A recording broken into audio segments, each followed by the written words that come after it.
நாகராஜ், நீங்க எப்படி பாக்குறீங்கன்றது ஒண்ணு. இப்ப இதுல ரொம்ப டேட்டா வச்சு பேசணும் அப்படின்னா சி ஓட்டர் தமிழகம் சார்ந்து அவங்க 2019 இருந்து அவங்க சொல்லிட்டே வராங்க. டாப் 5 அப்படின்னு சொன்னா இப்ப இவர் ஸ்டாலின் அவர்கள் சிஎம்ஆ வந்த பிறகு டாப் 5 லிஸ்ட்ல இருந்துட்டே இருக்கிறாங்க. 2019 இருந்து திமுக அலைன்ஸுக்கு ஒரு அட்வான்டேஜ் இருக்குன்றத சொல்லிட்டே வராங்க. நீங்க 3% அதிகமா இருக்கிறீங்க, அதை இவங்க சொல்றாங்க. ஆனா எல்லாரும் சேரணும், ஆனா சேர்றதுக்கான வாய்ப்பு இல்லை. அப்ப இந்த கருத்து கணிப்பு சொல்றது ஒரு நல்ல அலைன்ஸ் மட்டும் வந்தா மட்டும்தான் போட்டியை கொடுக்க முடியும், அதான் அவங்க சொல்றது. நீங்க எப்படி எடுத்துக்கிறீங்க? இல்ல, அது சரியானதுதான். ஆனா அதே சமயம் 52% வாக்குகள் திமுக கூட்டணிக்கு, திமுக அல்ல, திமுக கூட்டணிக்கு அப்படிங்கிறாங்க. இப்போ கடந்த தேர்தல் 21 கம்பேர் பண்றப்போ 24% குறைஞ்சிருக்கு திமுக. 46.93. 47%. 24 வந்து 5% அதிகமாயிருக்கு. 2021 37.7.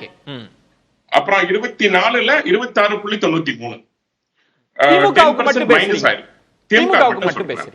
மட்டும். அதே மாதிரி நீங்க பிஜேபி 11.24. 8% நாங்க பிளஸ் இருக்கும். ஏடிஎம்கே பாத்தீங்கன்னா 33.29. 2024 20.46 -12%. சோ இந்த 52ங்கிறது திமுக ஏறக்குறைய 50% கூட்டணி கட்சிகளோட வாக்கத்தான் நீங்க அதுல பார்க்கணும். அதுல ஏறக்குறைய 10% வாக்குல வந்து காங்கிரஸ் கையில் வச்சிருக்கு. நாகராஜ் சார், நீங்க ஒரு விவாதத்துக்காக நீங்க திமுகவை அட்டாக் பண்ணலாம், ஆனா வந்து ஒரு 52%ல திமுகவோட ஓட் ஷேர் ரொம்ப குறைவு, கூட்டணி கட்சிகளோட ஓட் ஷேர் தான் அதிகம்ன்றத கூட்டணி கட்சிகள் ஏத்துப்பாங்களா? சொல்லுங்க நீங்க. சார், அவங்க கூட்டணி கட்சிகள் மனசுக்குள்ள எவ்வளவு குமுறாங்க தெரியுமா? அது வேறுக்காக ஓட் ஷேருக்காக குமுறாங்களா என்ன? இருந்து எவ்வளவு குமுறாங்க சார். சரி, ரைட் சார். பேசுறது வேற. சரி, அலைன்ஸ்க்குனே கொடுத்துருங்க. அது அமுதரசன் மறுத்தா கூட உங்க கருத்துக்கு நான் கொடுக்கிறேன், பாதை அமைச்சு கொடுக்கிறேன். அப்படி 52 இருக்கத்தானே செய்யுதாங்க. இருக்கு சார். அதாவது தன்னோட கட்சியில இருந்து ஒரு தலைவரை வாழ்த்தி இன்னொரு கட்சிக்கு அனுப்பிச்சு வைக்கிற தலைவரை பத்தி, கூட்டணி தலைவரை பத்தி நம்ம என்ன சொல்ல முடியும்? எவ்வளவு ஒரு பெரிய ஒரு பரந்த மனசு, அது எப்படி எடுத்துக்கலாம் நாம அப்படின்னா, இதுதான் திமுக என்ற நிலை. அது எல்லா கட்சியும் மக்கள் உட்பட குமுறிட்டு இருக்கிறாங்க. அதனால இத வந்து நீங்க ஒரு வெற்றி அப்படிங்கிற மாதிரி ஏங்கல்ல பார்க்க கூடாது. ரெண்டாவது, அவர் மணிஷா ரொம்ப சரியா சொன்னாங்க. ஜக்டோஜியா உள்ளிட்டவர்கள் எல்லாம் இன்னைக்கு அவங்களே சொல்றாங்க, உங்களை எதிர்கட்சியத்தான் பார்ப்போம் அப்படிங்கிற மாதிரியான எல்லா துறைகளையும். நான் கேக்குறது நாகராஜ், இப்ப நான் அந்த பாயிண்டடா வரதுக்காக நீங்க சொல்ற கருத்தை இடைமறிக்கணும்ன்றது என் நோக்கம் இல்ல. மணி அவர்கள் சொல்ற கருத்தின்படி அவர் வாதம், இவங்க ஜென்ராம் சார் இவங்க எல்லாம் மறுக்கிறாங்க. இப்ப அப்படியே எதிர்ப்பால இருந்தாலுமே எதிர்கட்சிகள் சிதறி இருக்கு, ஒன்றிணைய வாய்ப்பே இல்ல.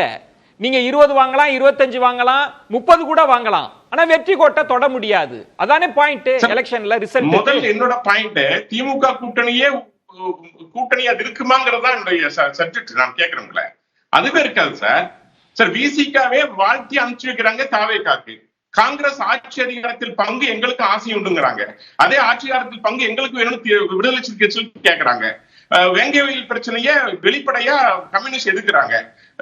நம்ம தாவேகாவுடைய தலைவர் வந்து நாங்க ஆட்சியில் பங்குங்கிறாரு. ஒரு தலித் வந்து முதலமைச்சரா வரணும்னு ஆசைப்பட்டாரு. கூட்டணி எல்லாம் செதறி என்டிஏவுக்கு வந்துருவாங்கன்னு சொல்றீங்களா? நான் தான் சார் இன்னைக்கு 2 ஓட்டு, ஒண்ணு மோடிக்கு ஆதரவான ஓட்டு, இன்னொன்று மோடிக்கு எதிரான ஓட்டு. அப்படிதான் சார் இருக்கு இன்னைக்கு. உண்மையிலேயே நிலைமை தான். நீங்க இப்ப சொன்னாங்க இந்திய கூட்டணியும் உருவானது காரணம் மோடிக்கு எதிரான ஓட்டு தான், காங்கிரஸ் ஓட்டே இல்ல. நீங்க கணிச்சு பார்த்து தெரியும். நீங்க சொல்ற லாஜிக் வாங்க சார். நீங்க எல்லாம் தேர்தல் களத்துல இருக்கக்கூடியவர், நீங்க சொல்ற லாஜிக் படியே வரேன்.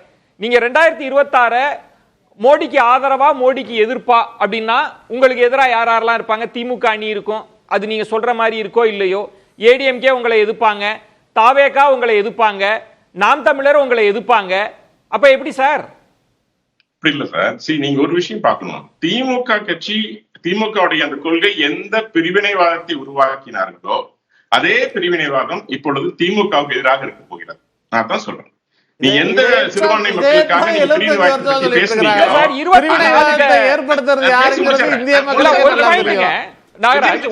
சொல்லிடுறேன். நீங்க உங்க அரசியல் விமர்சனத்தை வைக்கிறீங்க, அது உங்க பார்வை, அதுல நான் மாற்று கருத்து இல்ல. ஆனா 24ல நீங்க வச்சீங்க, ஆனா 47% அந்த அணி வாங்குது. இப்ப அதுல என்ன, இந்த குறைஞ்ச நாளுக்குள்ள ஷிஃப்ட் வரப்போதா? சி ஓட்டர் சொல்லுது அப்படி இல்ல, 5% அதிகமாக சொல்லுது. வரும் சார். அவங்க செய்யற அந்த தாஜா அரசியல், அந்த சிறுபான்மை தாஜா அரசியல், அந்த பிரிவினைவாத அரசியல் ஏறக்குறைய திமுகவுக்கு இணையா அதே மாதிரி கட்சியை விஜய் அவர்கள் கொண்டு போறாங்க. இன்னைக்கு திமுகவுடைய எதிர்ப்பு ஓட்டுகள் நிச்சயமாக அது வந்து தாவேக்காக்கு போகாது. ஆனா திமுகவுடைய எதிர்ப்பு ஓட்டுகள் இன்னைக்கு பிஜேபிக்கு வரும். அதே சமயம் திமுகவுடைய ஆதரவு ஓட்டுகள் விஜய் அவர்களுக்கு செல்வதற்கு வாய்ப்பு இருக்கிறது. அதனாலதான் திமுக ஓட்டுல மிகப்பெரிய சரிவு ஏற்படும் சொல்றேன். திமுகவோட டைரக்ட் காம்படிட்டர் யாருன்னு கேட்டீங்கன்னா தாவேக்காவுடைய விஜய் அவர்கள் தான். அதனாலதான் திமுக ஓட்டு சிறுவதற்கு வாய்ப்பு இருக்கிறது. எதிர்க்கிற ஓட்டுகள் எல்லாமே ஒன்று சேர்வதற்கு வாய்ப்பு இருக்கிறது. ஆனா எதிர்கட்சியில் இருக்கிற கட்சிகள் இதை புரிந்து கொண்டால் நிச்சயமாக 2026 இவர்களும் ஆட்சி அதிகாரத்தில் பங்கு வேண்டும் என்று ஆசைப்பட்டால், தங்கள் கட்சியை காப்பாற்றிக் கொள்ள வேண்டும் என்று ஆசைப்பட்டால் நிச்சயமாக எதிரணியில் இருப்பவர்கள் ஒன்று சேருவதற்கு வாய்ப்பு இருக்கிறது. பேச்சு பாயிண்ட் நீங்க சொல்றது. இப்ப ஜென்ராம் அவர்கள் சொன்ன இடத்துக்கு இப்ப நீங்க கொஞ்சம் நகர்ந்திருக்கிறீங்க. தாவேக்கா அப்படின்றத நீங்க எப்படி பாக்குறீங்கன்னா திமுக ஆதரவு ஓட்ட பிரிக்கும் அப்படின்னு நீங்க எதிர்பார்க்கிறீங்க. அதுதான் உங்க கணக்கு சரியா? அதனாலதான் ஜென்ராம் அவர்கள் சொன்னாங்க. இப்படி நம்பி தாவேக்காவை நீங்க பாக்குறீங்க.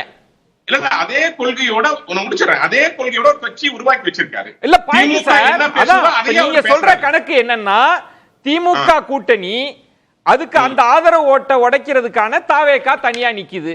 இப்ப என்டிஏ நிக்கிறீங்க நீங்க. ஏடிஎம்கே உங்களோட வருவாங்களா இல்ல அவங்க தனிச்சு நிப்பாங்களா?